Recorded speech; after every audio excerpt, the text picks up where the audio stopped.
estamos acabando la cincuentena pascual, miramos a María como la Reina del Cielo y nos encomendamos a ella para que nos conceda la fuerza del Espíritu Santo. Reina del Cielo, alégrate. Aleluya. Porque el Señor, a quien has merecido llevar en tu seno, Aleluya. ha resucitado según su palabra. Aleluya. Ruega al Señor por nosotros. Aleluya. Bien.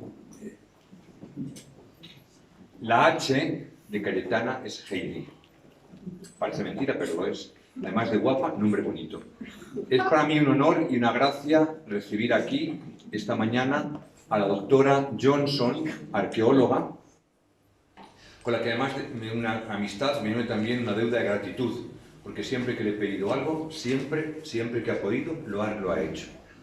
La última vez que nos vimos juntos en Jerusalén fue porque yo iba a recoger unos alumnos que yo le había confiado a ella para que excavasen en una excavación única, además, porque trabaja en un lugar único en el mundo, que es la parte sur de lo que es la explanada del Templo de Jerusalén, pero yo no voy a hablar de esto porque ella es la autoridad y es la que sabe realmente. Es una mujer excepcional, ella es doctora, ella es doctora no solamente de libros, porque todos hemos estudiado historia, todos podemos hablar, pero ella ha trabajado el terreno, no solamente en Jerusalén, sino arriba en Hatzor, ahí sigues trabajando todavía. Y a últimos de junio, me comentaba ahora, va a volver otra vez a la tierra del Señor, aquella tierra santificada por una gran historia de revelación y la historia que vio la encarnación de Cristo, la historia del reino de Israel, la historia de un pueblo del cual nosotros también formamos parte, y por eso es interesante que estéis aquí. Yo os agradezco mucho vuestra presencia. Es la formación que ofrecemos una vez al mes. Este año ha sido, además de formación, las visitas a los lugares típicamente isiriles, porque hemos celebrado el 400 aniversario de San Isidro y hemos visitado algunos meses, en vez de la formación aquí in situ, os hemos invitado a encontrarnos en algunos lugares que han sido significativos.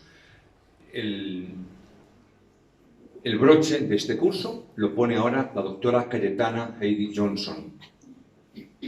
Ella está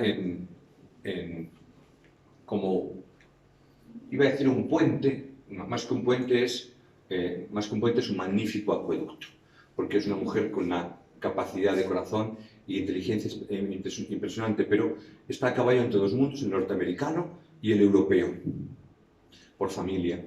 Aunque se desempeña ahora fundamentalmente, no únicamente, pero sí fundamentalmente en la universidad donde hemos sido colegas años, en la universidad aquí de Madrid, en San Dámaso, y todo el verano volverá ahora a la Universidad de la Tierra a excavar la tierra que es la Tierra Santa. Yo no quito más tiempo, únicamente agradeceros a vosotros, agradecerle de corazón a ella su presencia, que gocéis, porque esto nos va a educar mucho, nos va a afianzar también la fe. Es cultura, es fe, y sobre todo esta mañana también es para que estemos juntos y es comunidad. Muchísimas gracias a todos y a ti, doctora Johnson, por tu presencia en Gotia, en la parroquia de la Concepción de Goya.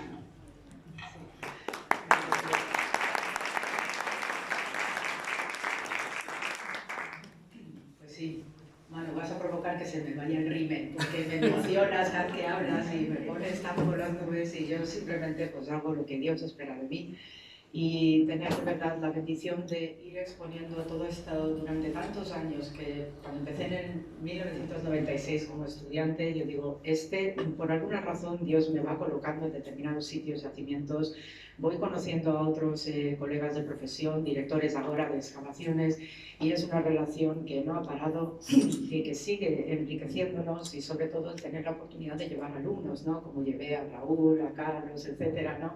Cuando eran todavía el proyecto de cura, y bueno, pues ahí sufriendo lo que no está escrito, con unos calores y unas temperaturas de 47 grados para arriba, y entonces, bueno, pues estaban ahí los chicos, ¿no? En el caso de Jerusalén, pues trabajando sobre un montón de escombro, salían huesos por todas partes, trozos de cerámica, y resulta que estaban sobre la rampa de asedio de la revuelta macabea, y eso hasta el final no se les dio esa información, ¿no? Entonces, pero mientras era, ay, profe, que todos estos huesos, que no sé qué, digo, tranquilos, claro, yo sabía la información, pero no podía decirles nada por el momento, para que estuviesen a lo suyo, ¿no? Así como tantas cosas en Israel, ¿no? Como arqueólogos, pues tenemos que tener un secreto, ¿no?, acerca de lo que estamos trabajando. Luego después, pues poco a poco se nos va dando la posibilidad de poder exponer, ¿no?, todo lo que estamos abriendo en Tierra Santa. Y sobre todo, pues este silencio, ¿no?, porque obviamente nosotros tenemos que aprender a leer la Tierra Santa. Y entonces para ello, pues obviamente yo todas las mañanas que empezamos a las 5 de la mañana a trabajar, nos tenemos que levantar a las 4, y siempre pues yo voy y encomiendo a Dios, digo, a ver, Señor, el pico y la pala hoy, a ver por dónde me vas a llevar, ¿no? Y entonces, bueno, pues tenemos que ir trabajando con Él, ¿no? Y sobre todo dejarnos llevar por una hermenéutica que hacemos sobre la piedra, sobre el terreno, saber contextualizar, saber dotar con los recursos bíblicos en primer lugar en la mano, pero también con toda una serie de acontecimientos histórico-culturales, ¿no?, en los cuales hay muchísimos pueblos en contacto que van y que vienen, que traen sus aportaciones filosóficas, otras formas también de contemplar la realidad sagrada, que no solamente, ¿no?, las tres religiones o las gentes abrahámicas, ¿no?, del judaísmo, el cristianismo y el islam, sino también otros tantos pueblos, porque Israel es un sitio de cruce de caminos. Es inevitable que haya allí un cosmopolitismo y diversas formas de verse en el mundo y también de contemplar las relaciones humanas a través del comercio, a través de la tapita que nos tomamos en una cantina, etcétera. Pues todo eso es lo que nos va dando una serie de pistas y de claves para poder entender Tierra Santa en toda su dimensión. Y entonces por ello, pues a veces es un trabajo duro, porque sobre todo cuando nos encontramos con niveles de transición, pues ahí siempre suele haber mucha basura y que se va cruzando en niveles estratigráficos, niveles históricos, y claro, digo, madre mía, me ha aparecido esta pieza aquí que no le corresponde y ahora cómo interpreto esto. Entonces, claro, tú sigue bajando y vas notando la vibración de los brazos también conforme vas trabajando con el pico grande, especialmente porque a mí me gusta ser muy camionera, yo cojo el pico, la carretilla, el casco, y entonces pues yo voy notando la vibración en los brazos para saber qué me puedo encontrar. Y entonces ya en cuanto el terreno se va haciendo algo más duro, no está tan suelto el suelo, pues yo ya puedo empezar a pensar que voy a tener un muro, voy a tener un suelo, sea de mosaico o de un yeso específico que tenemos allá en Jerusalén. Entonces yo ya ahí sí que puedo ir trazando, perfilando y sacando estructuras. Y modestia aparte, siempre les dejo sorpresitas en Jerusalén. O sea que cada vez que voy allí con las autoridades israelíes, tenemos una doble jefatura en Jerusalén, especialmente con Israel Antiquities y después la Universidad de Tel Aviv.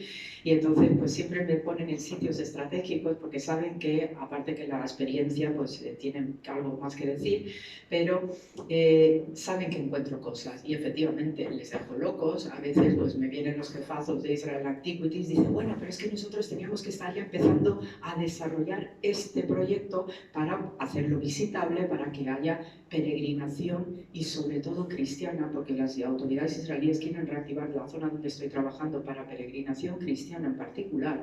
Y claro, dicen, pero es que tú siempre vas a encontrar algo que nos descuadra y tal. Y digo, bueno, pues para eso estamos, ¿no? Pues para volveros un poquito locos y después ya seguimos avanzando, ¿no? El caso es que se disfruta un montón. Llevo siempre alumnos, este año me voy a llevar a 8 chicos de diversas universidades, es la primera vez que van a hacer un contacto con Tierra Santa, con lo cual también va a haber una revolución interna importante. Y bueno, pues allí ya entre el trabajo de campo más lo que nosotros hacemos a la aventura, ¿no?, alquilar los coches y nos vamos para arriba y para abajo, nos metemos en sitios que habitualmente pues no está visitable al público, pues todo eso es lo que les va a dar una dimensión para apreciar el trabajo académico, el trabajo científico, pero también lo que es la información de Tierra Santa. Entonces, arrancamos pues en la zona donde estoy trabajando y es toda esta lengua sur de la Jerusalén, que además es el núcleo fundacional de la ciudad, ¿no? Aquí tenemos la gran explanada del antiguo templo de Herodes el Grande y toda esta lengüecina chiquitilla que no llegaba al tamaño de un campo de fútbol, pues este es el núcleo fundacional de Jerusalén. Y fíjense después pues cómo ha llegado a ser esta Jerusalén preciosa, maravillosa, la Jerusalén de oro, ¿no?, que dicen en hebreo Jerusalén Shel Zahav, ¿no? Pues es la ciudad monumental, la ciudad santa para 3 religiones y todo lo que quiera añadirse a continuación, ¿no? Pero ese núcleo fundacional de una ciudad cananea que era una porquerina de nada, porque no era un sitio ni relevante siquiera desde el punto de vista histórico. Cruce de caminos, de caravanas, pero no había más. Se desarrolla en una belleza extraordinaria, una ciudad como la de Jerusalén, y nosotros trabajamos en esta parte que es el núcleo, ¿no? Que luego pues el rey David va a conquistar de una manera suave, porque no había una ciudad realmente beligerante como para conquistar como otra gran capital que pueda ser un Ashur o un Nínive, por ejemplo, ¿no? O Babilonia. El caso es que esta maqueta que tenemos en el Museo de Israel pues está hecha según la descripción de Jerusalén hecha por Flavio Josefo.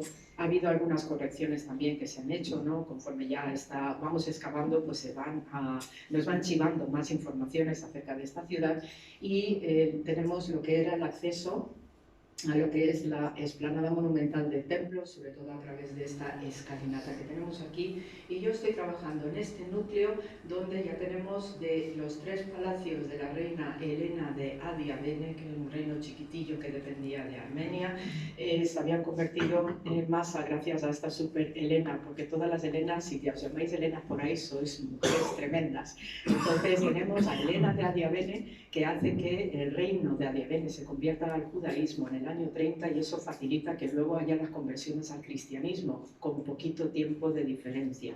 Y otra gran Helena, la madre de Constantino el Grande, pues también va a ser la artífice de reconstrucción de todos estos itinerarios de la Jerusalén bizantina, la peregrinación, la devoción, y va a sentar las bases de lo que va a ser la Vía Dolorosa actual, que esto también tendríamos que tener otra charla al respecto. Ya te lo voy chivando, Manu, acerca de la arqueología de la Vía Dolorosa.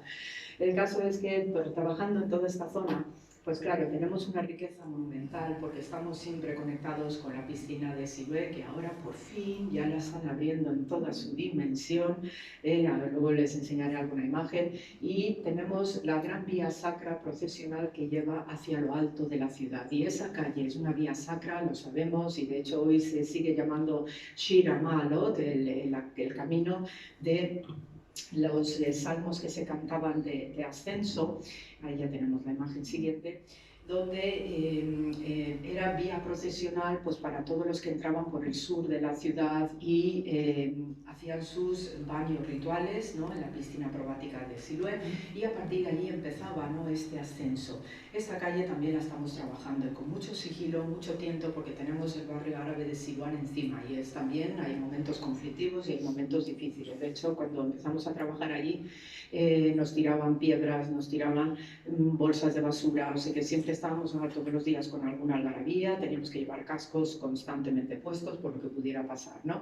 El caso es que desde este acceso sur, con unos acuíferos importantísimos ya desde la época cananea, aquí esta ciudad santa se va a ir configurando con un acceso monumental, con una vía sacra en ascenso, y además un camino que no es fácil de ascender. Tenemos unas losas en el suelo maravillosas, ahora les voy a enseñar imágenes en exclusiva, porque esto no se puede ver todavía al público, y entonces uno va haciendo el ascenso, va recitando sus salmos de peregrinación de ascenso, y también, pues, ¿por qué no? Compras tu souvenir y te tomas unas tapitas, porque también tenemos tiendas jalonando estas calles. Entonces, oye, el peregrino pues también tiene todas estas facetas, no solamente la devoción, sino que también se para, se refresca, se cambia de ropa, porque para ir a lo alto, que es donde está el templo de Jerusalén, tienes que ir impecable, limpito, aseadito. Ahí también hemos estado trabajando una serie de taquilleros alrededor del acceso inmediato a lo que es la explanada del templo de Jerusalén, donde pues ahí se dejaban las pertenencias terrenales. Tú dejas tu mochila, dejas tu móvil, tus llaves y tus cosas, dice, porque tú te vas a encontrar a Dios y no tienes que dejarte distraer por nada. Entonces llevas tu sacrificio, tu ofrenda baratita, que son las tórtolas, o llevas la ofrenda del Cordero Pascual, o inciensos, o harinas, ¿no? Toda una tipología que está muy bien tasada en este antiguo templo, y vas vestido impecable, preferentemente de color claro, blanquito, y descalzo, porque así como Dios le ordenó a Moisés que se descalzase con la zarza ardiente, porque estás en terreno santo, así también entraban los fieles al templo de Jerusalén, a la explanada y luego al templo. Entonces todo este itinerario lo tenemos muy bien trazado, y hasta la fecha la piscina de Siloé, abajo del todo, estaba solamente la mitad. Y ahora ya las autoridades israelíes han logrado comprar el terreno anexo que pertenece a los ortodoxos, han pagado un dinerito importante y ahora ya están abriendo el resto de la piscina de Siloé. Estamos todavía esperando la mega sorpresa, porque ahora mismo están haciendo todos unos trabajos de arqueología, de acondicionamiento, y a ver qué sorpresa nos va a dar esta piscina de Siloé, que además también nos va a dar la el reflotación de la iglesia bizantina de Siloé. Y aquí tenemos el suelo de la iglesia central. Y como ven aquí que hay un trazado, es porque hay una mandorla, una especie como de almendra central en el suelo. Hay eso. Pero es que justo tenemos las vigas, que esto se ha estado apuntalando porque tenemos viviendas árabes en la parte superior. Entonces, ahora la cometida para poder ir abriendo y reexponiendo la iglesia bizantina de Siloé, y cuando hablamos de Bizancio hablamos generalmente a partir del siglo IV y hasta el VI, VII aproximadamente, que ya vienen los persas sasánidas y montan unos destrozos memorables, pues tenemos aquí suelo de la iglesia bizantina. Tenemos también en el ábside se ha excavado la cripta y tenemos un mosaico riquísimo de San Juan el Bautista. Entonces todo esto, claro, es que tenemos las viviendas árabes encima y es un tremendo problema cómo vamos a acometer esto, porque va a formar parte esto de estas nuevas rutas de peregrinación cristiana que se quiere activar. No solamente ya por la parte judía, sino también es permitir que haya estos itinerarios cristianos, pues como se hacía antaño y como se hacía en Bizancio, porque la riqueza bizantina también de este lugar es considerable.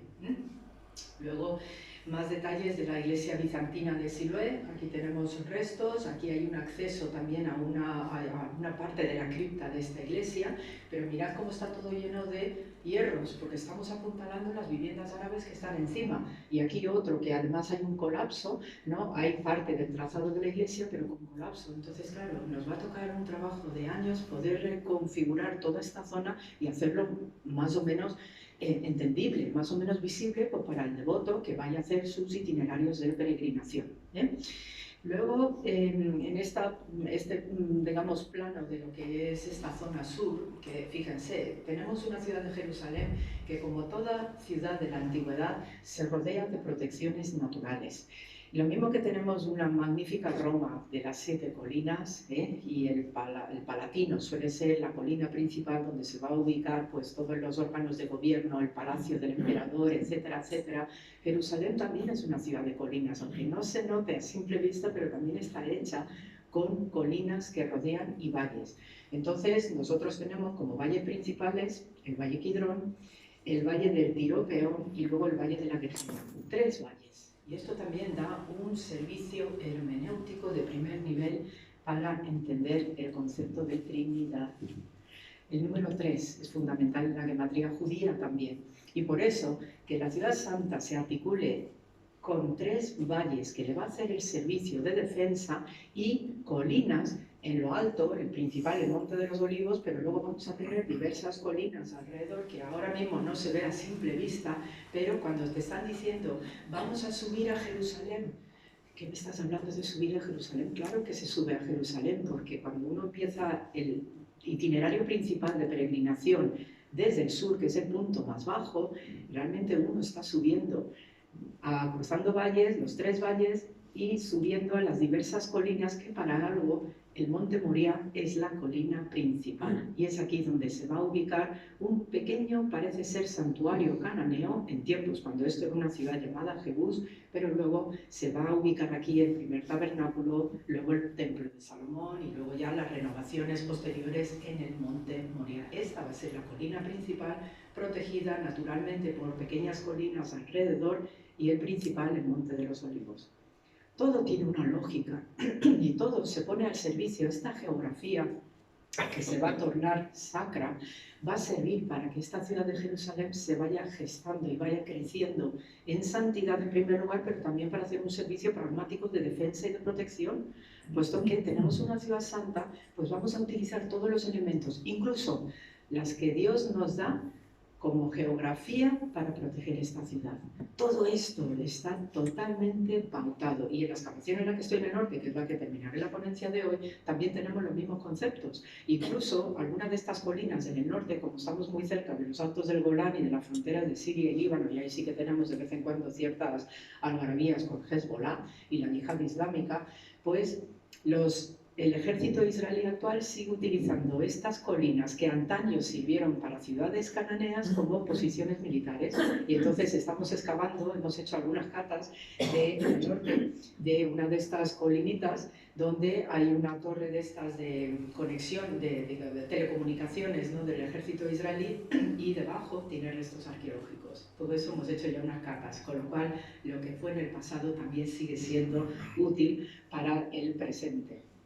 Entonces, los planos que nos presentan habitualmente, ¿no?, todo esto lo llamamos Ir David, la fundación es de la Fundación Ciudad de David, pues están cambiando los paneles informativos para los visitantes de una manera velocísima, y entonces, claro, tiene que ir añadiendo por las nuevas cosas que vamos exponiendo. Y claro, cuando uno ve los planos anteriores a cómo estamos trabajando ahora, pues sí se nota cómo tenemos el maravilloso estanque de Siloé. Todas estas entradas sur las tenemos pautadas también de cuando esto era una ciudad cananea, tenía los mismos accesos y esto se sigue manteniendo, preservando, y la maravillosa calle de ascenso que va a lo que era el antiguo templo de Jerusalén.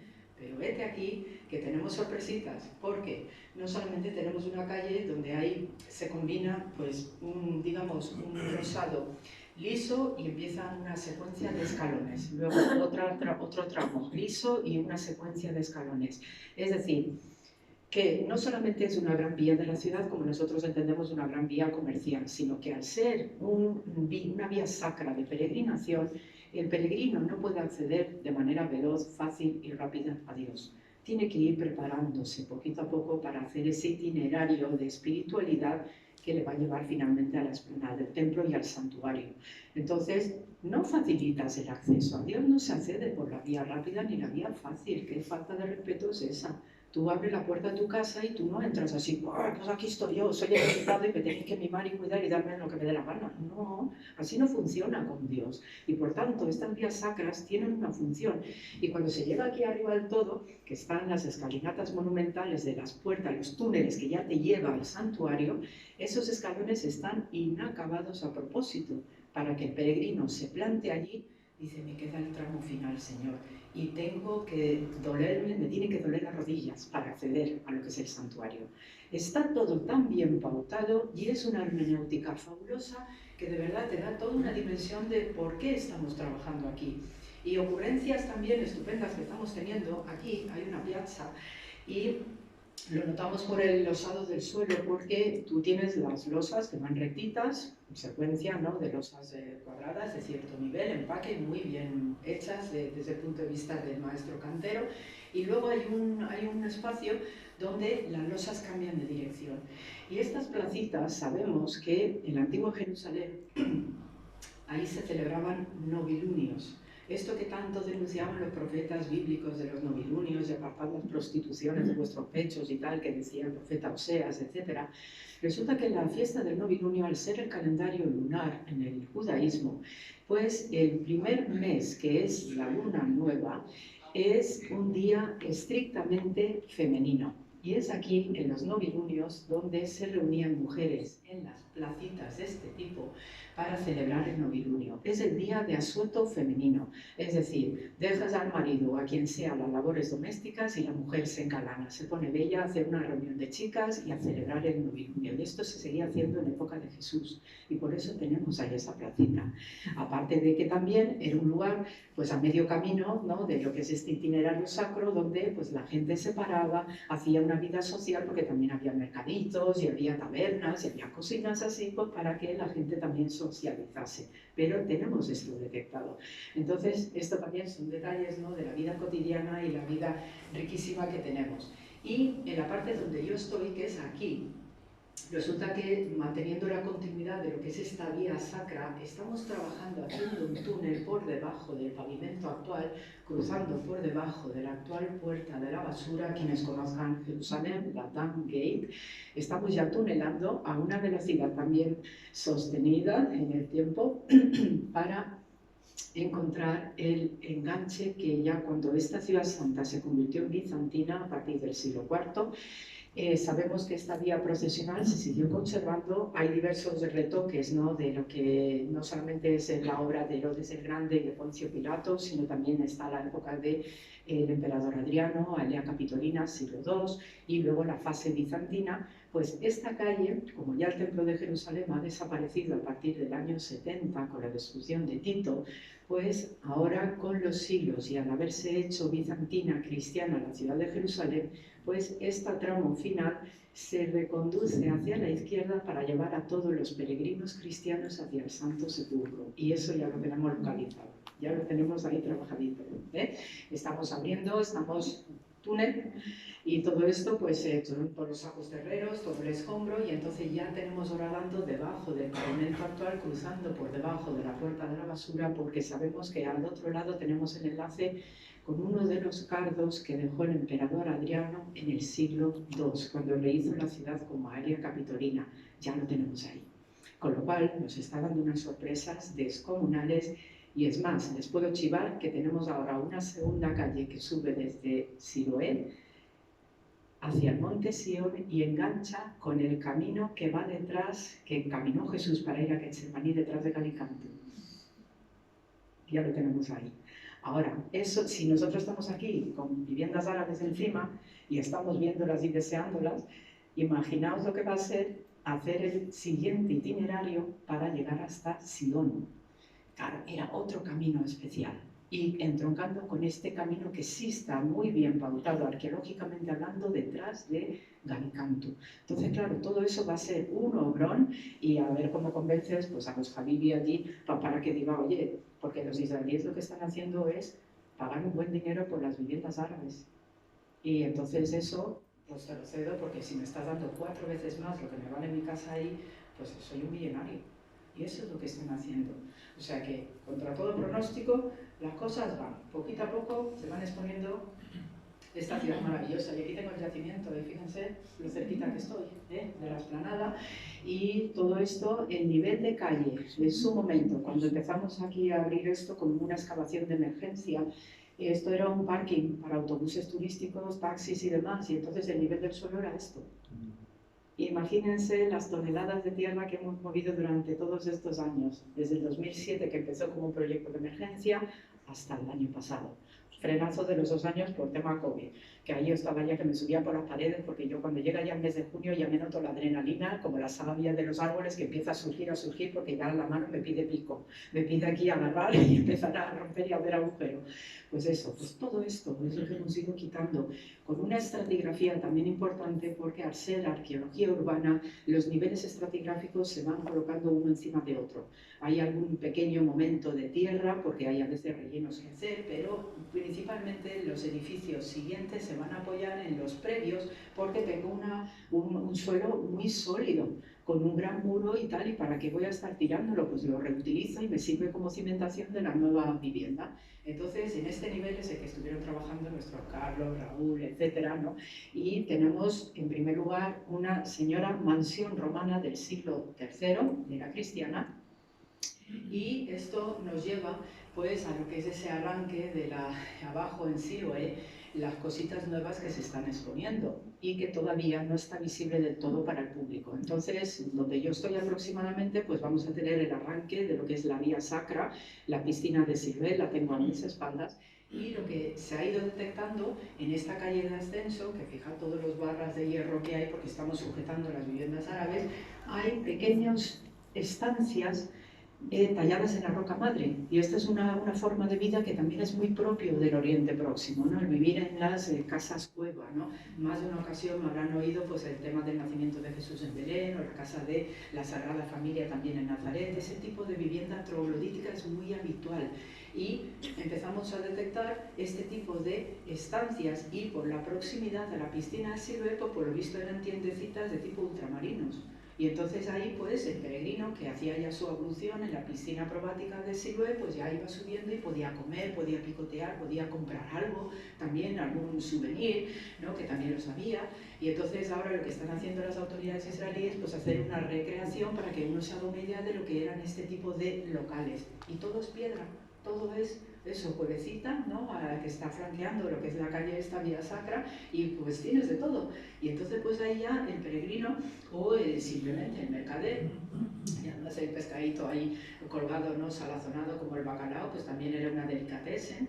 Y todo esto nos va llevando pues, a lo que es esta calle monumental y lo que les decía, ¿no? Las grandes losas del suelo con alternancia de escalones y trabajamos como el metro. Entonces lo que se hace es poner argollas y vas perforando, vas horadando y todo a mano. Aquí no entra una máquina, no puede entrar una máquina, entonces todo es a mano. Y claro, salimos a veces allí que dices, madre mía, ya cuando sales y ves la luz, dices, uy, todavía esto es de día, porque claro, vas horadando. Se guarda absolutamente todo porque la ciudad de Jerusalén es Jerusalén, entonces todos los cubos que vamos sacando se lleva inmediatamente cerca de la Puerta de los Leones actual o la antigua Puerta de San Esteban. Ahí lo que tenemos es el Wet Sifting Project, ¿no? Que es ahí donde se hace la criba húmeda para encontrar de todo. Y de verdad que encontramos de todo, de todos los periodos. Y una de las que les voy a presentar en exclusiva, a final de Jerusalén les voy a presentar una cucada que me han dado permiso de las autoridades allí, de la excavación. ¿Ves? Todo esto, la calle. Fíjense todo el tunelado que estamos haciendo y trabajamos como mineros. Por eso a veces pues, me sale la canción de Molina, ¿no? Soy minera y tal, ¿no? Por eso, porque vas los carriles, ahí tenemos los cubitos colgándose, todo está así apuntalado, las losas del suelo y la recreación de lo que se está haciendo para hacerlo visible y poder entender la persona que camine esta calle ya cuando se ha abierto, ¿no? A todo este itinerario de peregrinación y de visita cultural, pues el tipo de cerámica que se ha ido encontrando y además in situ, o sea que se deja y entonces se cubre por cristales para que uno se haga una idea de lo que la gente pues tenía en sus locales, en sus negocios.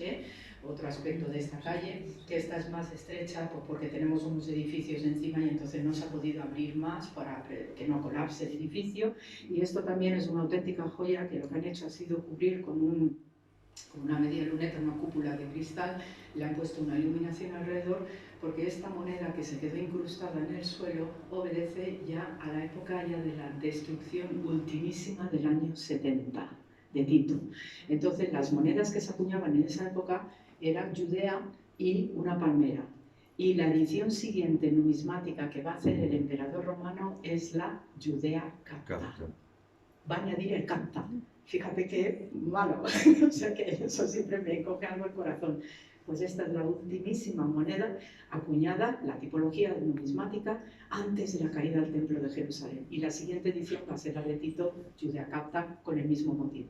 ¿Ves? Pues ahí lo tenemos incrustado en el suelo, entonces lo cubren pues, para que la gente se haga una idea de lo que, y además había alrededor pues, madera carbonizada, sobre todo en esta parte.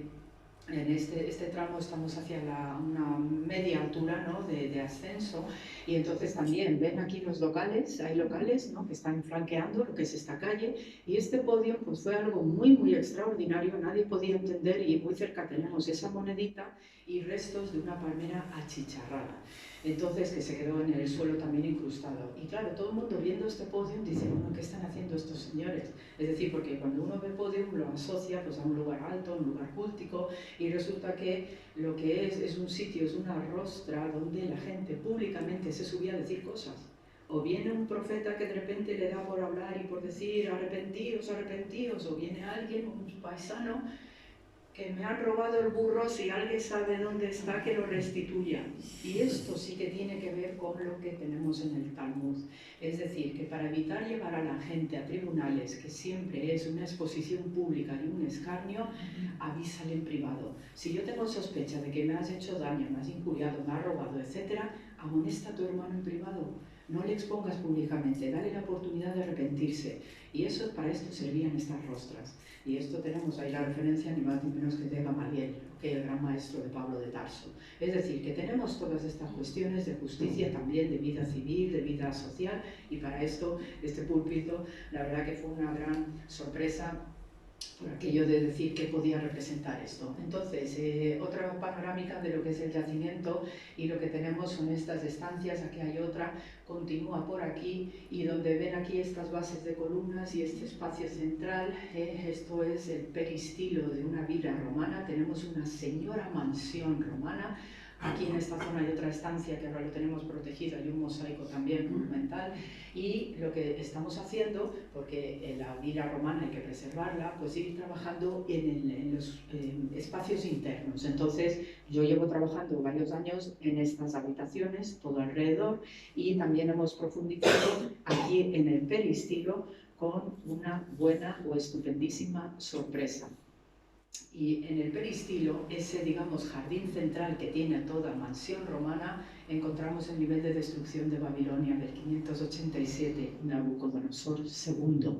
Y entonces, estas imágenes eran justo del año que se había expuesto, pues una especie de mansión, casa de un alto funcionario, porque encontramos sellos también con nombres de funcionarios mencionados en la Biblia, y estas fotos las hice inmediatamente antes de que se empezase como a secar el terreno, porque se ve tal cual y huele incendio, destrucción. Aquí hay una viga de madera chicharrada, el suelo ennegrecido y todo eso huele. No sé qué, yo es que entre el norte y el sur, como estoy moviéndome en niveles de destrucciones históricas, cada vez que expones un nivel de destrucción es que huele la ceniza y parece que estás viviendo la guerra del siglo VIII antes de la cristiana o esta de Babilonia. Digo, y claro, si vuelvo a Madrid con unas revoluciones en el cuerpo, ¿para qué? Porque estoy de guerra en guerra, ¿no? El caso es que viga de madera chicharrada, que esto para los expertos en dendrología les viene fenomenal porque hace cronología, da dataciones. Y luego, pues como hacen todos los que huyen de una situación difícil, voy tapiando puertas y ventanas con la esperanza de volver a mi casa o a recoger lo que he dejado atrás. Luego no vuelven, porque sabemos que después, como lo encontramos y sigue tapiado y sigue con toda la ruina propia de una situación de guerra, los propietarios de aquello no volvieron. Entonces, pues, esto también son informaciones preciosas, ¿no?, acerca de un momento de guerra, de asedio importante.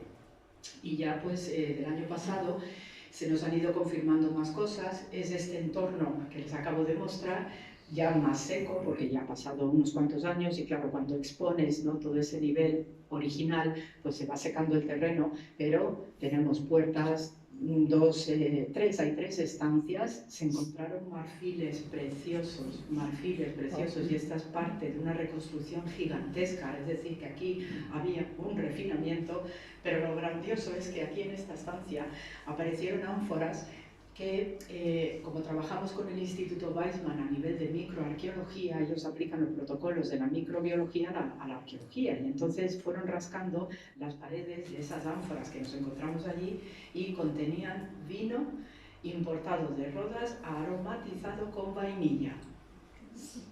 No digo, ahí es nada. Digo, claro, pues por eso les vinieron los babilonios y se los llevaron, porque estaban todo el día con el vinito de la vainilla. Y yo digo, joder, pues no es así, no es así. Y esto es una estancia preciosa, dentro del peristilo de la villa romana del siglo III, y estamos yéndonos a un siglo VI antes de era cristiana. Fragmentos de marfiles preciosos que se ha podido reconstruir, y eso indica que hay un alto nivel de refinamiento. Y algo que me tiene fascinada, y esto es del año pasado, tenemos muchos baños rituales judíos donde estoy trabajando, y esto indica que como estamos muy cerca de lo que es la explanada del antiguo templo de Jerusalén, se acentúa la necesidad del baño ritual. No solamente tenemos abajo la piscina Siloé, que es el principal, es el gran estanque, ¿no?, sino que poco a poco pues uno va subiendo, y si no te ha dado tiempo a hacer los baños rituales abajo, pero tienes estos pequeños estanques, y de estos tenemos unos cuantos que luego fueron reutilizados por los romanos, luego reutilizados como cisterna por los bizantinos, le quitaron los escalones, y le tenemos esos detalles. Pero aquí esto es lo que me tiene loca, y de verdad lo digo. Si se fijan, hay mucha roca madre. Todo lo que quitamos para llegar a este nivel venía de época musulmana, época bizantina, tuvimos un periodo también romano ya tardío, y ya cuando empezamos a quitar todo eso, después de documentar, hacer las imágenes, todos los trabajos científicos, nos encontramos roca madre, y fíjense cómo hay aquí unas canalizaciones puliditas, canalizaciones, si lo pueden ver. Es algo monumental, la foto no hace favor a lo que es la estructura, es monumental, y además con algunas estancias alrededor, también de tipo cisternas, un poquito más arriba y detrás, y por la dirección está orientado directamente hacia o donde estaba el templo de Jerusalén. Entonces, pues allí estábamos hablando, y digo, joder, esto Jehová, digo, ¿qué puede ser y demás?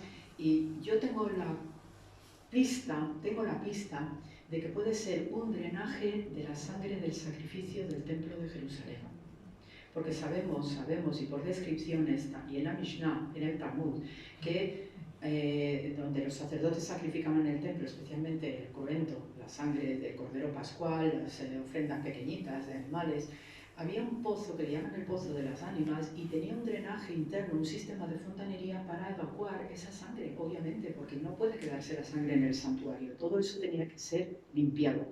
Y preferentemente esas evacuaciones se hacían siguiendo la gravedad del terreno, que como esta parte sur está inclinándose más que la parte superior, la colina del Monte Moria, pues era el desagüe natural, porque además en esta zona está el acuífero principal de la ciudad.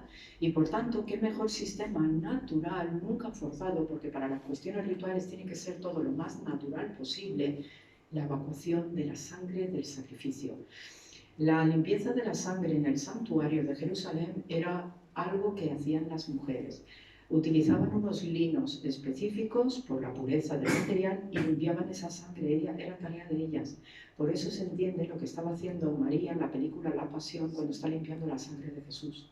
Porque esto es un salto simbólico espectacular que para Gibson, el que hizo la película, estamos esperando ahora la segunda parte, a ver si ya la lanza de una vez, pues está bien documentado y esto sí que lo tenemos tasado en el Talmud. Entonces yo estoy con esa impresión de tenemos todavía que seguir excavando esta zona, de hecho estoy en el lateral izquierdo, en época helenística, para ver estas canalizaciones si coincide con algo que está detrás, que tenemos que cruzar carretera para seguir rodando por el otro lado. Así que ya les informaré de lo que haya. Bien, este mapa de Málaga, que era un poco más o menos la guía Michelin de la época para todo lo que tenía que ver con Tierra Santa y especialmente la ciudad de Jerusalén, nos va a ayudar a entender también los descubrimientos a partir del siglo II y cómo se va a articular la ciudad de Jerusalén en época bizantina, porque no deja de ser que lo que están viendo, ustedes están desde el occidente mirando la ciudad santa de Jerusalén y tenemos diversos nombres, aquí tenemos a Keldama, después por aquí va a aparecernos Maús, luego pues el destacado, ¿no? Hagia, Polis, Jerusalén, Santa Ciudad de Jerusalén, ¿no? Y demás, y entonces el plano urbanístico sí es el plano romano del emperador Adriano, cuando a partir de la guerra de Bar Kokhba, ¿no? Ese último intento mesiánico de los años 132 a 135, fracasó de una manera estrepitosa e hizo la ciudad santa de una manera brutal. Y ¿qué es lo que hace todo ciudad romana? Pues tiene sus gran vías, cardo principal, un cardo secundario, y este cardo secundario ya está excavado delante del Muro de las Lamentaciones actual. Hay un edificio ahora que pertenece a otra fundación privada judía, se puede visitar para seguir este cardo. Por aquí va a ir la Vía Dolorosa actual, parte del tramo.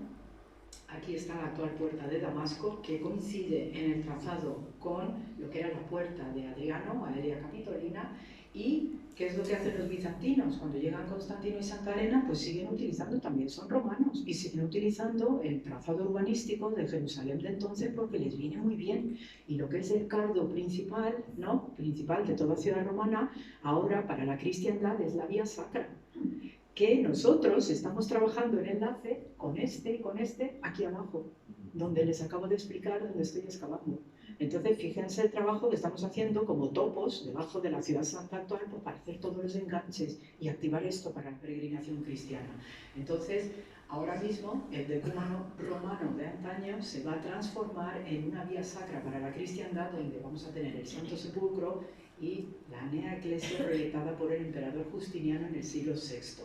Y gracias a este emperador vamos a tener importantes hitos precisamente donde estoy trabajando.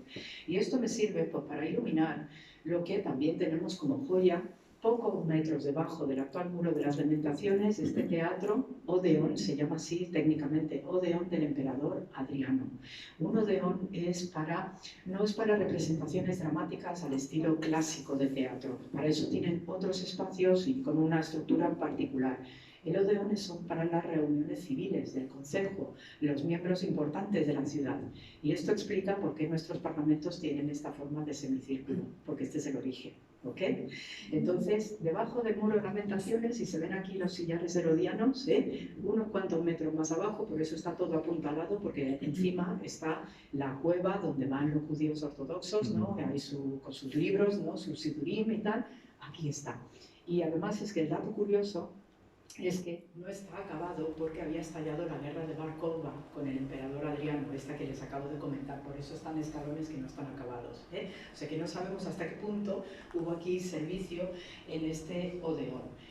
Otra perspectiva, ¿no? Y lo que hay debajo, que está todo así oscuro, pues es fruto de la humedad también porque sale agua constantemente, pues son los restos de la ciudad de Herodes el Grande. Y todo esto está debajo del actual muro de lamentaciones. Así que todo esto es una joya que todavía no se puede visitar porque están acondicionando, hay numerosas piscinas rituales. Y esto ya es parte de lo que llevo haciendo yo estos últimos años, trabajando en diagonal. Si se fijan aquí, pues hay una especie de caída, están los sacos terreros y hay aquí unas caídas y más cositas. Lamparita de Aladino los llamamos, son por esta forma picuda los llamamos así. Esto es periodo helenístico, siglo III antes de la cristiana. Lamparita que te crió. Punta de flecha, o con óxido, punta de flecha, y también de un periodo concreto. Moneda que te crió, 3/4. Y estoy en este joyo, como digo, dentro de una habitación de la vila romana del siglo III y encuentro una cueva. Y todo esto obedece al periodo de la revuelta macabea del siglo II antes de la cristiana. Esos hermanos macabeos que, según una parte del texto bíblico, pues fueron martirizados, ¿no? Y que echaron a los griegos seleucidas. Suena por ahí Antíoco IV, ¿ok? Y hubo una restauración que debemos la fiesta de Hanukkah, precisamente a estos hermanos macabeos. Pues todo esto eran hitos de la guerra, de la revuelta de los macabeos. Y cuando llego y estoy bajando y me encuentro con una cueva, pues se mete mi director Yuval también a la cueva y gritándole desde arriba: sujétate los pantalones porque te vas a quedar sin pantalones. Pues se iba arrastrando para meterse en la cueva porque es un hombreto muy grande. Y al final, pues estas son de las cositas que encontramos en el interior de la cueva.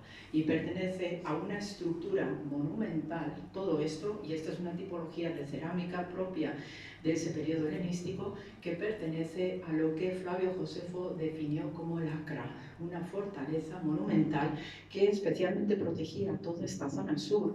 Y nosotros tenemos excavado torre sur, parte de muralla de la fortaleza Acra, y para que se hagan una idea de lo complicado que es trabajar arqueología urbana, la vila romana, donde está el compañero, se está apoyando en restos de este muro monumental de la fortaleza Acra. Y si se fijan, aquí, que hay como una inclinación en diagonal, eso lo llamamos glacis, que son rampas de defensa o de asedio en caso de guerra. Y es ahí donde estuvieron trabajando nuestros chicos. Y entonces todo esto es donde después encontramos puntas de flecha por todas partes, balines de piedra, quijadas de animales, ¿no? Pues para aporrearse unos a otros, porque esa era una forma también de combatir. Es decir, encontramos una ingente cantidad, ¿no?, de material, de cultura material que nos situó en esa revuelta macabea. Y luego uno de los momentos también que me tocó trabajar allí, pues el momento persa aqueménida, que también existieron.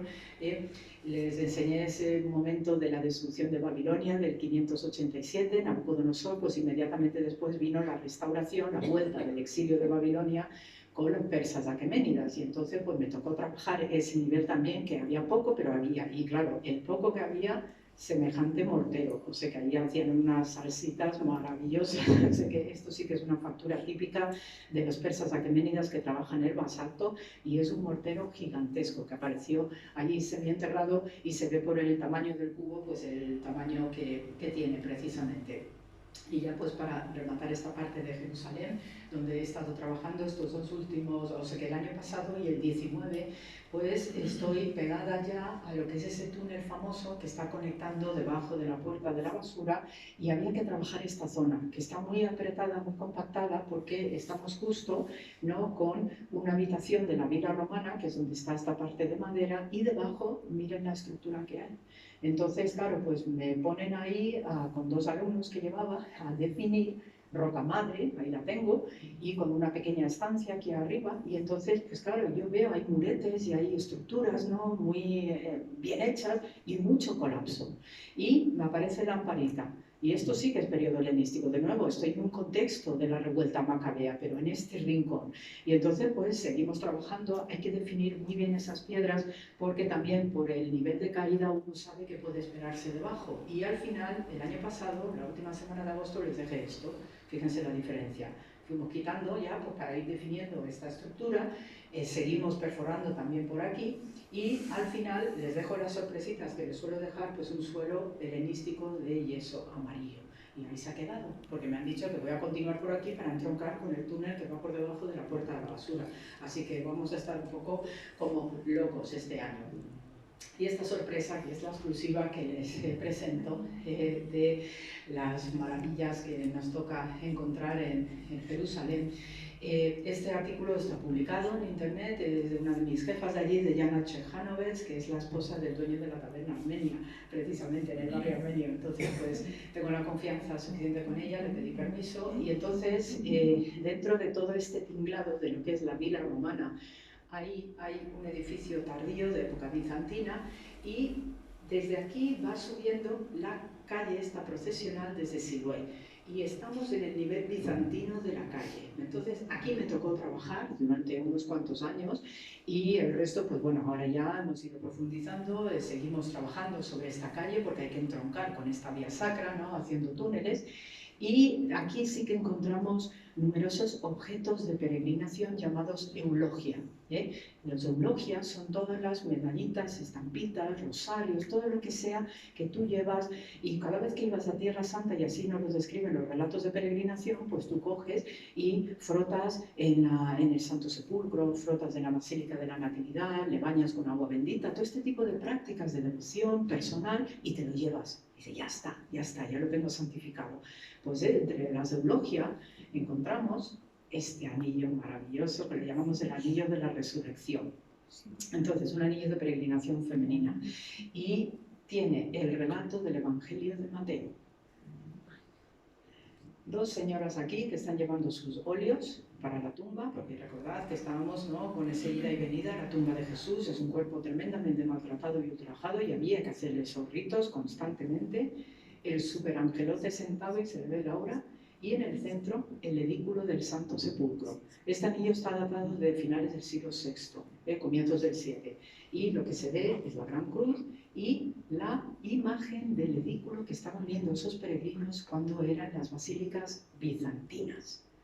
Estamos situados ya a finales, fuera de tiempo incluso de cómputo bizantino, con el emperador Justiniano, porque poco tiempo después van a llegar los persas sasánidas y arrasan con todo, excepto la Basílica de la Natividad, pero este anillo le tenemos ahí. Ahí tienen las dimensiones para que se hagan una idea de qué consistía el tamañito. Entonces, estas son de estas joyas, nunca mejor dicho, que encontramos en Jerusalén, con tantas otras cruces de peregrino, pero muy toscas, son dos alambres que cruzan y me lo cuelgo y me voy para allá, a Tierra Santa, y una serie de informaciones adicionales, que esto también es lo que ponemos en valor. No solamente vamos a hablar de reyes y gestas y batallas y demás, ¿no? Es que tenemos que hablar de esto, ¿no?, de los anónimos que están yendo y viniendo a Tierra Santa y quieren que estos objetos, pues si no voy personalmente, yo lo encargo a alguien, porque para eso había profesionales que se encargaban de llevar los eulogia, y en tu nombre frotaban donde tú habías pedido, o lo llevabas al río Jordán, lo sumergías y bautismo, etc. Es decir, que todo esto, y luego la persona se lo llevaba de vuelta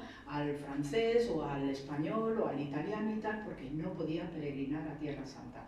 Entonces, aquí tenemos esta joyita con permiso de allí que me permiten mostrarlo. Mis sacos terreros, que me encanta hacer estos sacos y estar ahí a pico y pala en la habitación, en una de las habitaciones romanas, y nos vamos al norte, nos vamos a Tel Hatzor, nos vamos a contexto, ahí arriba, contexto cananeo, y estamos trabajando allí lo que es el libro de Josué, capítulo 11 en concreto, ¿no? Tenemos toda esta entrada de lo que es el grupo del Éxodo, ¿no?, cruzando ese Jordán.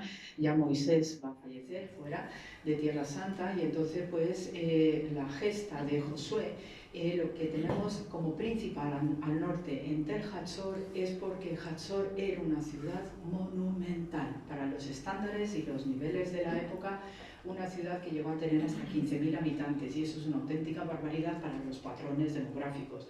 ¿Por qué? No deja de ser que por su ubicación geográfica es un sitio de caminos, es una parada necesaria para aquellos que venían del mar, para aquellos que venían también del interior. Luego todos estos caminos que salían del Golfo Pérsico, ¿no? El camino del rey que seguía por aquí, pero es que luego tenemos en medio, cruzando el centro y entroncando en Hatzor para llegar más arriba todavía hacia Anatolia y luego hacia Asia y demás, el camino de los patriarcas. Es decir, que hay antiquísimas rutas que se estaban dando en el país desde tiempos prehistóricos o protohistóricos, me gusta más decir, ¿no? El caso es que Hatzor está allí. Entonces, nosotros, pues trabajando una ciudad cananea, porque estamos siempre en este contexto del libro de Josué, pues lo mismo. Esto, a diferencia de Jerusalén, que es arqueología urbana, aquí lo que tenemos es arqueología de campo, puro y duro, ¿eh? Entonces, si se fijan, todo es paisaje natural. Tenemos aquí a la derecha, pues como parte del yacimiento pertenece al vecino kibutz de Ayelet HaShahar, pues ahí de repente tenemos las vacas, ¿no? Que están pastando y se acercan, curiosean y tal, y algunas veces nos las hemos encontrado trotando por arriba y hay que sacarlas con mucho mimo y cuidado, obviamente, ¿no? El caso es que cuando empezamos a trabajar aquí, yo empecé como tierna estudiante en los años 90, luego ya después pues, me he ido consolidando aquí, pues todo esto estaba cubierto por periodos muy tardíos, ¿no? Periodos incluso de la época de los turcos, ¿no? Mamelucos, después ya empezamos a bajar y pues teníamos el nivel estratigráfico de ese Israel antiguo del primer milenio, antes era cristiana, y claro, lo que interesaba, el objetivo es el tema de Josué. Y entonces, puesto que se menciona expresamente la ciudad de Hatzor como la capital de todos aquellos reinos, porque las ciudades cananeas eran polis independientes, pero Hatzor era la principal y la que más o menos coordinaba a las demás, pues hete aquí que bajando, bajando, bajando, nivel cananeo de ciudad, y estamos solo en la Acrópolis, pues descubrimos templo principal, ¿no? Del dios tutor de la ciudad, que es el dios Hadad, que es un dios de los truenos, las tormentas, también de la guerra, es un dios toro, esa es la forma típica, ¿no? Del Mediterráneo antiguo de representar a sus dioses principales, y un palacio ceremonial aquí que tiene un gran altar en el frente, y me interesa, para lo que les voy a contar al final, que se queden con la idea de cómo es el acceso de este palacio ceremonial con estas dos vigas de madera, ¿eh? Y a partir de allí pues seguimos bajando en lo que es esta zona de la Acrópolis, y justo enfrente de ese palacio ceremonial tenemos un santuario único en el país del Bronce Medio, y cuando hablamos del Bronce Medio nos situamos 1800, 1700 antes de la cristiana, época del formidable Hammurabi de Babilonia, por si les suena por allí. Y este santuario se quedó in situ. Fíjense todo el suelo, el terreno que tuvimos que ir levantando pues, para trabajar esta zona, porque no sabíamos lo que había por aquí. Todo esto era de pastoreo y demás, ¿no? Y entonces nos encontramos este henge. Os sonará el término de Stonehenge en los británicos, ¿no? El concepto de maseba o masebot en plural, estas pilares de piedra formando un círculo. Parece ser que los estudios apuntan a que esto está reflejando una constelación que se veía en el tiempo, que en la antigüedad, y por eso también trabajamos con disciplinas como arqueoastronomía. Entonces, lo que es arriba es abajo, ese concepto es universal. Piscina de piedra, agua lustral, y ven que delante hay pequeñas lajas horizontales porque era ahí donde se depositaba la ofrenda. Las piedras negras representan el principio masculino y la piedra blanca el principio femenino. No hay Dios sin diosa y Dios viceversa. ¿Okay? Yo sé que este tema de la dualidad generadora, fértil, principio masculino y principio femenino, no hay un término medio. ¿Okay? No hay término medio. Ahí lo tienen muy claro todo. Y un ejemplo también de esto, ahí está el palacio ceremonial, tenemos aquí ese santuario del Bronce Medio, y este sí que era el santuario del rey de la ciudad de Hatzor, que dinásticamente lo conocemos con el nombre de Yavin, y aparece así también en el libro de Jueces. Este es el henge pequeñito de la familia, que identifica a los ancestros de la familia. Entonces es una auténtica ocupada. Yo cuando voy por las mañanas, porque además el amanecer está en esa zona, el oriente, y entonces los rayos del sol inciden directamente sobre la parte del santuario de la Acrópolis de Hatzor y entra directamente calculadísimo al corazón de estos santuarios. La iluminación, el utilizar las luminarias, el sol y todo esto para también un servicio sagrado, porque esto también forma parte de nuestra visión sagrada del mundo. Y por tanto, esto se va a iluminar. Y son piedrecitas en círculo y el gran principal que representa dinásticamente al rey o a la familia real que era la que vivía en Hatzor. Culto de los ancestros, que es fundamental. Y ya de los trabajos que estamos haciendo en estos últimos 7 años, tenemos mucha sorpresa y una muy grande además, que también les voy a presentar en exclusiva, pues es el acceso a la Acrópolis. Todo esto de abajo, esto hemos hecho gracias a porque utilizamos los satélites militares israelíes para leer el terreno, ver por dónde podemos seguir abriendo zanja. Todo esto se considera ya la Pompeya de Israel, de lo inmensa que es la ciudad, que ahí lo ven todo cubierto y ahí es donde van las vacas, pero resulta que debajo está toda la ciudad baja de Tel Hatzor. Y hemos hecho algunas catas y aquello es brutal.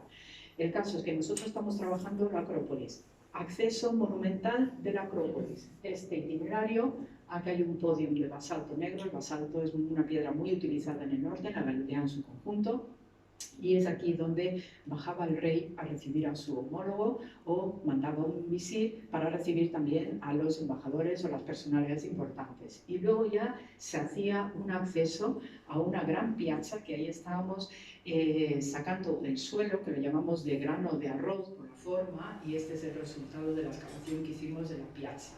Entonces, tenemos aquí una estancia que hay mucho nivel de destrucción, con vigas de madera achicharrada, cerámica también achicharrada, ladrillos cristalizados por el fuego, el nivel de temperatura, y aquí los tenemos también, esas manchas negras son ladrillos, porque es la tipología de construcción de las ciudades cananeas. Y ya en la última semana empezamos a exponer esto, una escalera monumental que no sabíamos por dónde nos podía llevar. Entonces, esto es lo que nos va a dar una sorpresa en lo que fue la campaña del año pasado. En esa estancia que les decía que había mucho nivel de destrucción, encontramos esto. Piso, grandes tinajas de este tamaño, todavía con material orgánico, pegados en algunos casos aceites divinos a las paredes, y entonces uno ve todas las manchas oscuras. Pues esto es nivel del fuego. Y entonces hubo un techo que colapsó y encogió el cuello de estas grandes pizoi, y esto fue lo que se quedó in situ. Y entonces pues ahí está Orna, que es nuestra magnífica restauradora, y está sacando cada uno de los materiales orgánicos para hacer los trabajos de laboratorio y los análisis pertinentes. Y mientras, pues para llegar a ese nivel que estamos situados, que es nivel cananeo, y estamos situados alrededor del 1200 antes de la cristiana, había que quitar el nivel de destrucción de los asirios, de Tiglat-Pileser, ¿no? En el 732, que era un asirio formidable, pero que arrasó con Israel, con políticas de deportación por activa y por pasiva. Y parece ser que resultados de esas deportaciones vamos a tener el origen de los samaritanos, aviso a navegantes. Pues nivel de destrucción, de nuevo, es que yo siempre estoy metida en guerras y en batallas varias, y por eso, pues claro, voy con unas velocidades de un sitio a otro, ¿no? Y entonces lo mismo.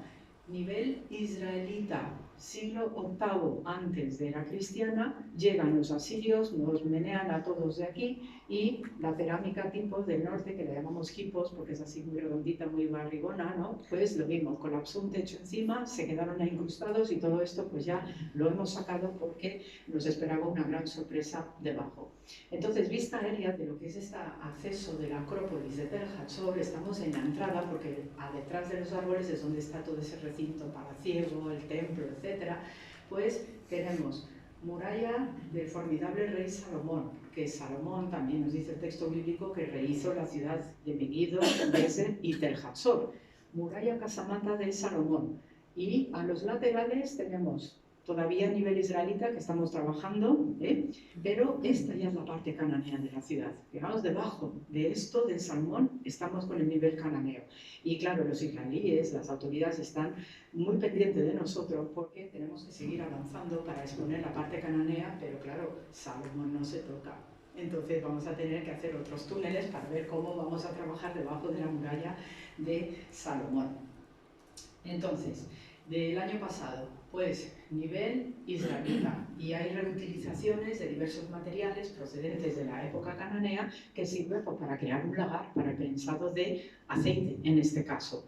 Entonces esta piedra enorme pertenecía a un sillar del palacio de arriba, palacio ceremonial, un sillar cananeo que reutilizamos para crear un sitio donde poder prensar la aceituna. Estas son típicas utilizaciones secundarias y esto lo encontramos por activa y por pasiva en todo el país. Y luego este trípode también de basalto. Y aquí, pues parecemos tan modernos y tan listos y demás, letrina.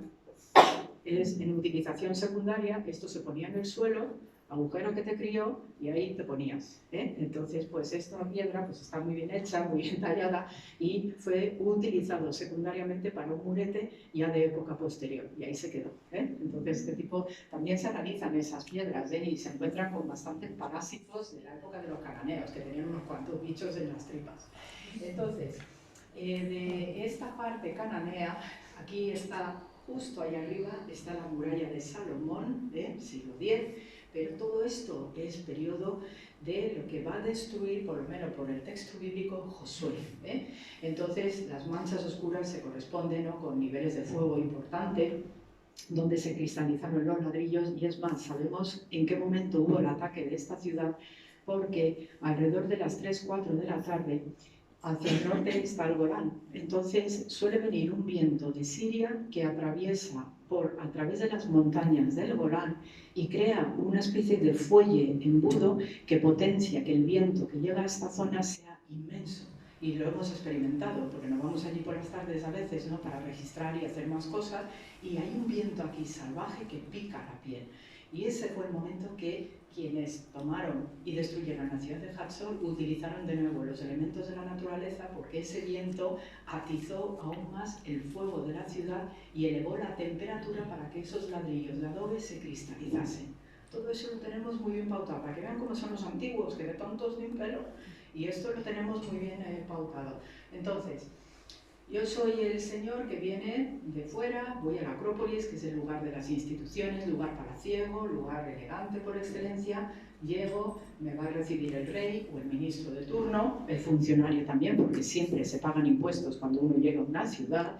Yo accedo a la gran piazza, voy a estas estancias donde estaban esos pisos, ¿no?, que les acabo de enseñar que estaban ahí encogidos, ¿no?, y tal. Y allí es donde gestiono el impuesto de la ciudad del portazgo, se llama así en nuestra terminología medieval, escalinata monumental que todavía no teníamos claro qué podía haber detrás.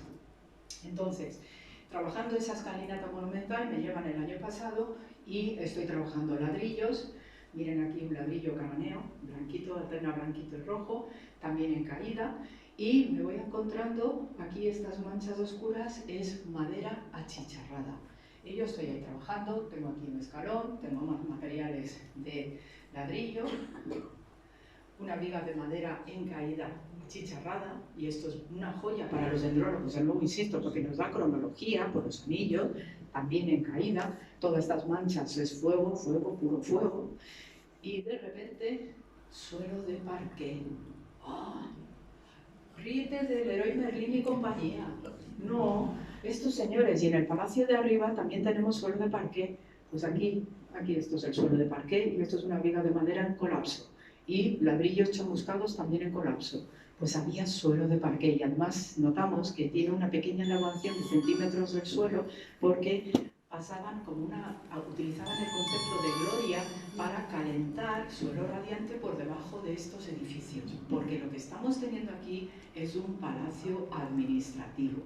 Si utiliza estos conceptos es porque es un edificio señorial. Y este aquí que tenemos suelo de parqué. Pongo suelo de parqué cananeo en su vida, señores, que esto son maderas preciosas.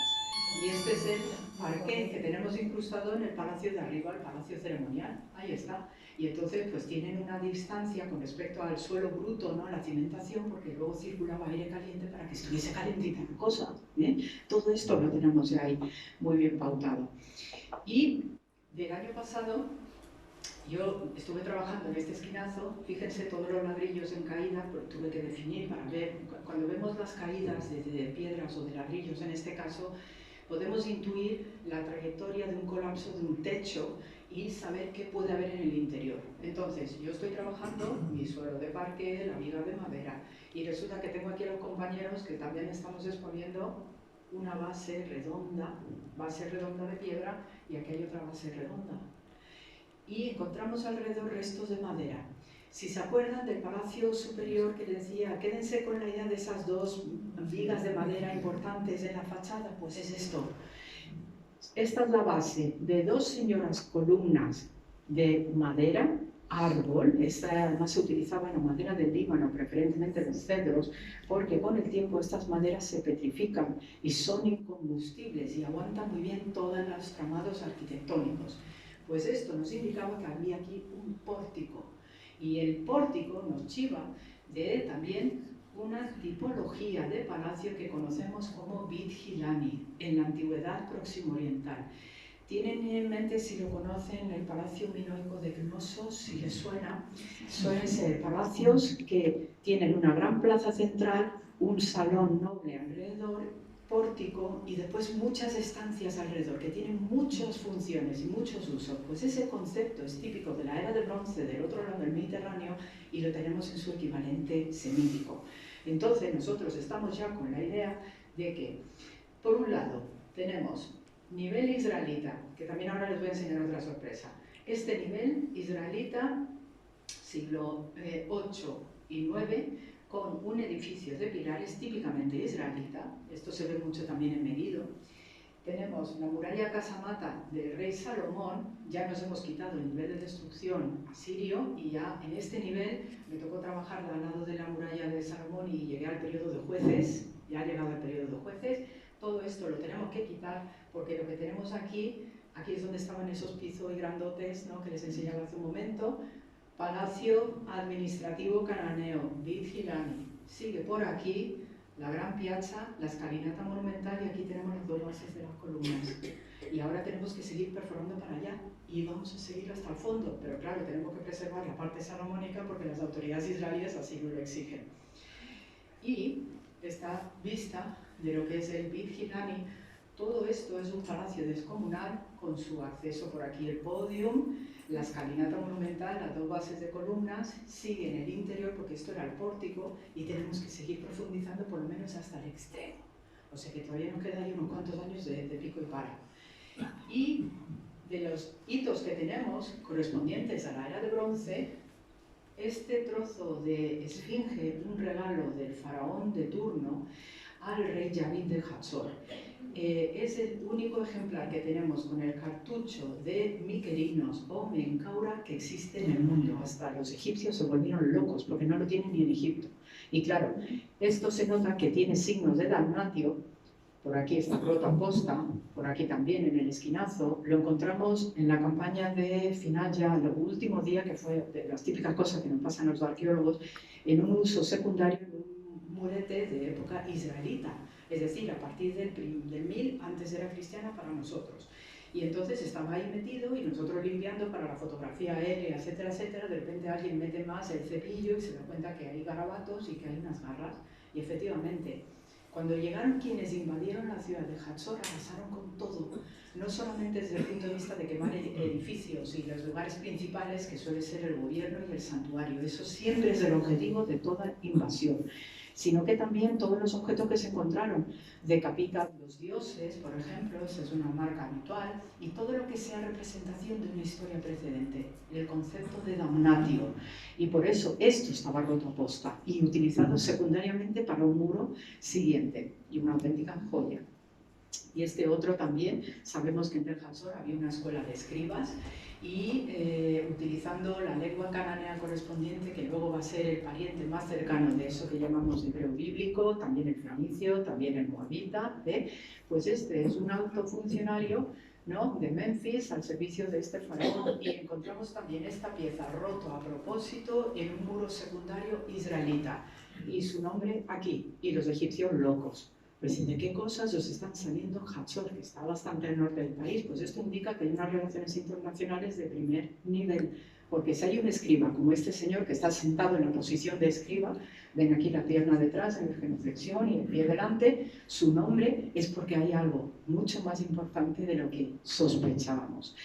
Y después, del año pasado, en ese nivel del edificio de pilares que les enseñaba hace un momento y que estaban los siglos 8 y 9, nos encontramos esta cucada, es de tamaño así de una galletita, en Fayenza, Fenicia, con una representación de un señor que está con el brazo dando porrazos aquí a una serpiente de muchas cabezas. Esta serpiente se conoce técnicamente con el nombre de Apophis. Y Apophis es el nombre dinástico de los reyes Hicsos en Egipto, que eran reyes semitas, una dinastía semita que se atrevió a invadir la tierra santa de los egipcios, de los faraones. Y llega alguien como Ahmosis, que es el faraón pata negra egipcio, que dice: a estos tíos hay que echarlos. Y estamos situados alrededor de 1300-1400 antes de la cristiana. Hay una tesis muy sesuda que conecta la expulsión de los Hicsos de Egipto con el Éxodo, porque el Éxodo parece ser que fueron varias oleadas, aunque tenemos el relato bíblico unitario con Moisés, Aarón, Miriam y toda la tropa, con todo lo que ya leemos en la Biblia, pero parece ser que este incidente, por alguna razón, un señor de Israel, periodo israelita en el siglo IX, tiene este sellito que le evoca un periodo histórico concreto, que dice: uy, qué mono esto, me lo quiero quedar y lo he conseguido en un mercadito de bazar de no sé qué, o a lo mejor es que le está interpelando para algo que históricamente tiene recuerdo en su familia, unos cuantos siglos atrás. Es la pregunta del millón. Aquello fue un hito, lo del año pasado, que también nos apareció al final, este motivo, Apophis, y probablemente ese Ahmosis que está de manera simbólica representando la victoria, la expulsión de los Hicsos de Egipto. ¿Me habéis seguido con el discurso? Pues estas son de las sorpresitas que tenemos en las excavaciones en Israel, y sobre todo lo que es el periodo más antiguo, porque este periodo de la era de bronce, 3500 hasta el 1000 antes de la cristiana, es también el ciclo de los patriarcas, es todas estas gestas muy antiguas. Son también muy difíciles de controlar y de interpretar, porque son tanto los siglos, ¿no?, de incursión, de transformación, que no es tan fácil de entender como si es la parte más reciente, porque podemos tener pues todo el periodo, digamos, David y Salomón, el rey Ezequías, los profetas, luego exilio de Babilonia, luego el periodo helenístico, romanos, y todo eso sí que está mucho mejor controlado, pero lo que es la era de bronce en masa es tremendamente complicado por todas estas secuencias históricas que vinieron después, y claro, no tenemos muchas estructuras, pero no tenemos, y todavía estamos buscando en Tel Hatzor el archivo. Todavía estamos, porque sí que tenemos fragmentos importantes de textos en escritura cuneiforme, con la lengua propia de Canaán, textos bilingües, etcétera, etcétera, donde sí sabemos que aquí había importante material escritural, de diplomacia internacional también, pero nos falta más información.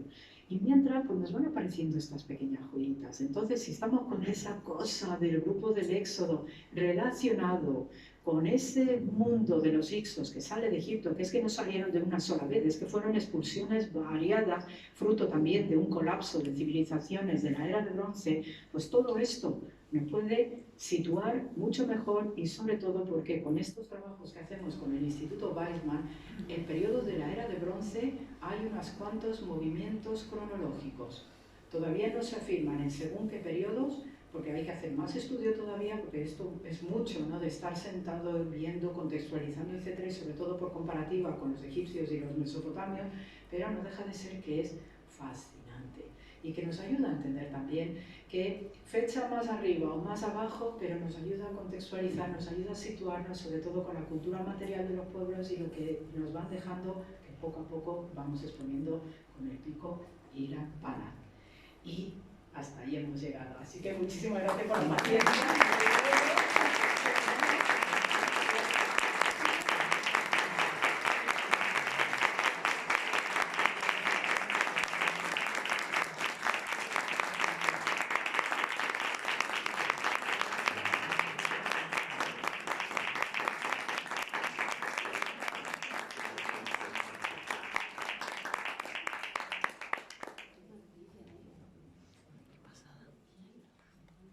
Quiero dar las gracias porque fijaos que aquí en la parroquia tenemos información de primera mano, muy erudita, Esto nos va a obligar, a mí al menos, a recordar un poco la historia de Israel, porque tengo que situar todavía al rey Ezequías. O sea, que ella dice que está todo tan sencillo, pero esto nos anima a decir, bueno, pues tenemos que seguir aprendiendo, ¿no?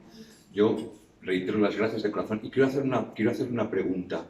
Una pregunta que parece que está fuera de contexto. Es igual que lo que encuentra ahí descontextualizado, ¿no? Pero también porque gracias a Adelina están grabando y va a llegar a mucha gente, ¿no? Y luego quiero dar dos informaciones. Pero quiero que una arqueóloga me explique una cosa. No es necesario ahora ya, puede haber luz, sí, puede haber luz, sí, sin problemas.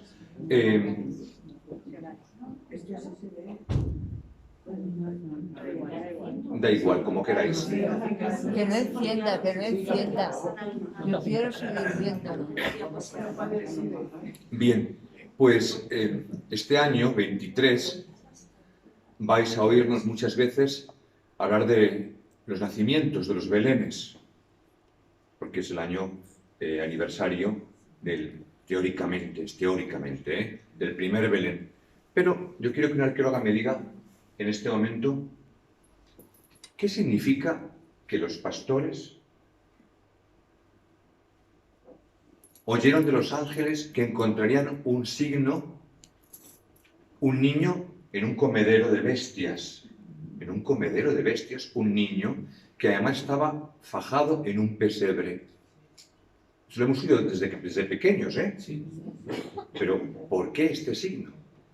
Y yo cuando estudié arqueología fue algo sorprendente. Y un día hablando con Cayetana me sorprendió todavía más. Yo quería que lo escuchaseis porque creo que es una magnífica preparación. Cuando nos cuente esto, luego las informaciones para los días siguientes. Así que tenéis la curiosidad que yo he tenido alguna vez de... ¿Tienes también material aquí? Bendito sea Dios. Para que vea la gente cómo era un pesebre de verdad, cómo era un pesebre auténtico. Esto, contrario, sí, nosotros porque, como bien dice Abuna Manuel, pues es el pesebre de madera del milagro de Francisco de Asís, ¿no? Que también es un milagro entrañable donde los haya, ¿no? Pero sabemos que existe Migdal Eder, que sale así referenciado en la Biblia, y entonces Migdal Eder está en el campo de los pastores ortodoxos, ¿ok? Ahí está. Entonces, lo que está haciendo referencia es a una torre. Migdal significa torre en hebreo y Eder es el cercado, el cerco de los pastores, es así. Porque en esta torre venían los levitas a pastorear y a llevarse al templo de Jerusalén los corderos seleccionados especialmente para el sacrificio en el templo, especialmente el cordero pascual.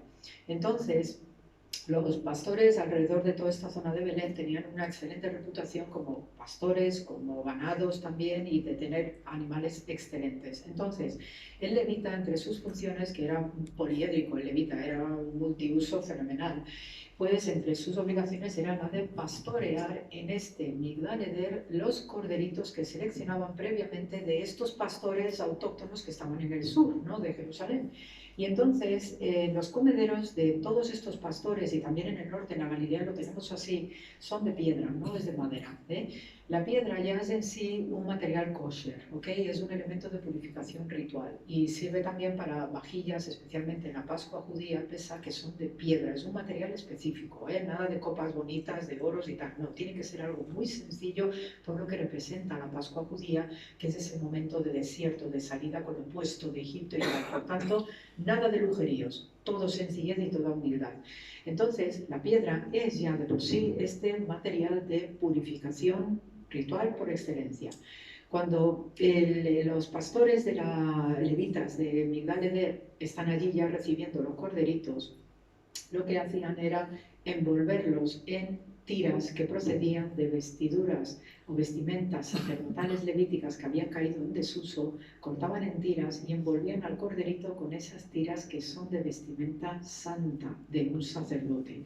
Lo sacro no se tira a la basura de cualquier manera, ni un texto, ni una copa, ni un corporal, ni nada. Se tiene que enterrar ritualmente o poner en unos armarios específicos, ¿no? Que también los tenemos pautados desde muy antiguo, porque lo sagrado se tiene que tratar de una manera distinta. No se va al contenedor de basura de aquí, del reciclado y demás, y ahí pues lo dejas. No, no se hace así.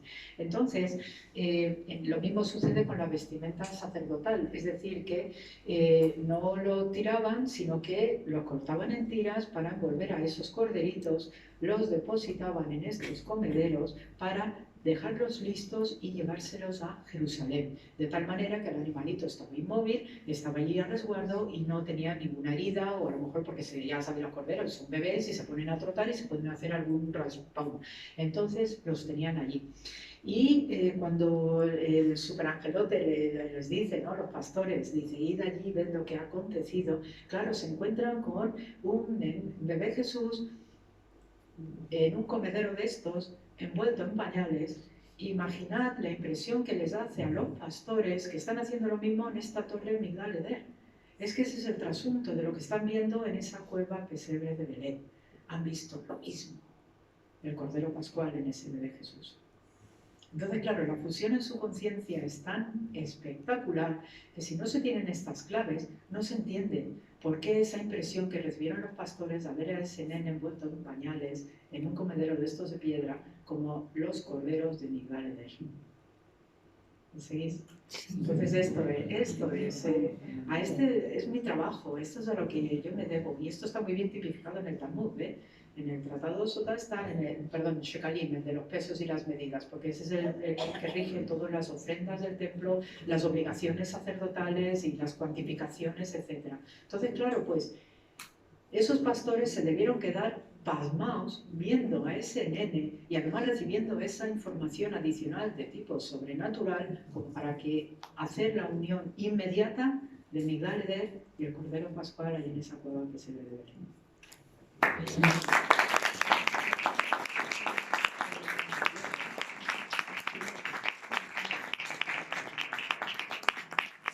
Bien, con la exposición de la arqueóloga hemos concluido el curso en lo que significa formación, pero el curso acabará, Dios mediante, el mes que viene con la excursión que haremos a Toledo. El arzobispo primado nos va a recibir, van a abrir una iglesia mudéjar únicamente para la gente que vayamos desde aquí, desde la Concepción.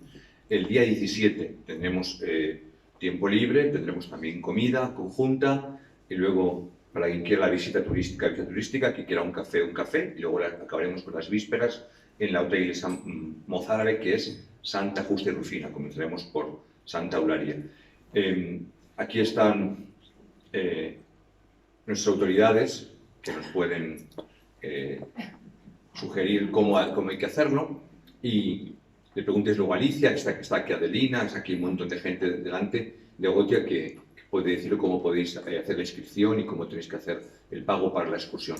La Acción Católica también nos propone, la Acción Católica, una semana de formación en el mes de agosto.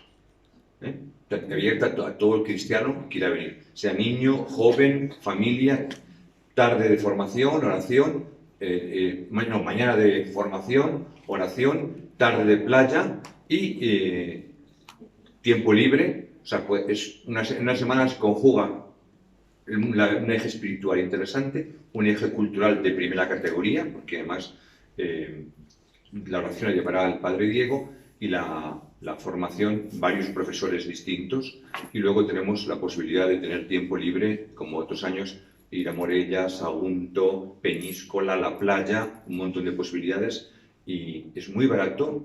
Está pensado para que la gente pueda aprovechar. Tenéis la información que la Acción Católica nos ha hecho llegar, y creo que es una actividad que conviene que secundemos y que aprovechemos, porque esas cosas son las que luego van marcando.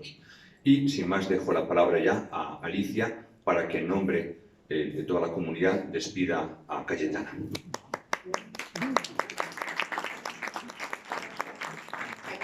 Muchísimas gracias por esta interesantísima charla tan documentada, tan apasionada por tu parte, y te queremos hacer un sencillo regalito para que lo disfrutes de nuestra parte. Muchísimas gracias.